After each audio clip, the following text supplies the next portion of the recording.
Iran's Foreign Minister Seyed Abbas Araghchi slammed the U.S. strikes on his country, saying Secretary of State Marco Rubio admitted what we all knew.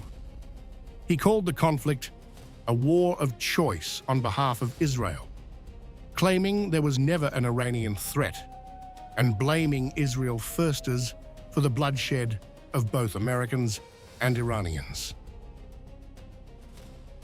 Mr. Rubio admitted what we all knew. U.S. has entered a war of choice on behalf of Israel. There was never any so-called Iranian threat.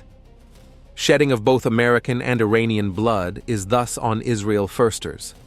American people deserve better and should take back their country. Rubio, speaking after a closed-door briefing on Capitol Hill, defended the strikes as preemptive.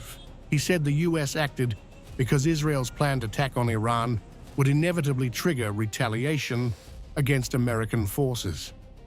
We knew that would precipitate an attack, and if we didn't act first, we would suffer higher casualties, Rubio said, framing the move as necessary to protect U.S. troops. Why now? Well, there's two reasons why now.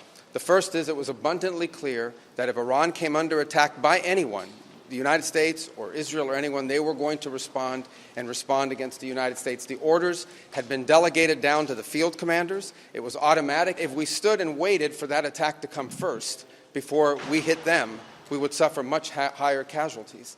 And so the president made the very wise decision.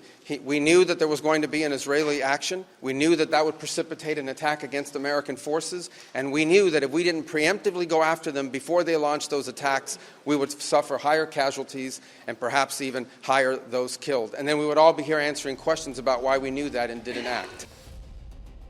President Donald Trump later told reporters the conflict could last 4 to 5 weeks, but possibly far longer, emphasizing the unpredictability of Iranian retaliation. Republican Senator JD Vance echoed the administration's stance, warning that U.S. forces would face consequences if the preemptive action had not been taken. The U.S. rationale has drawn criticism in Congress, with Democrats expressing unease over the justification. Lawmakers are preparing to vote on a war powers resolution later this week, a rare test of presidential authority during an active military operation.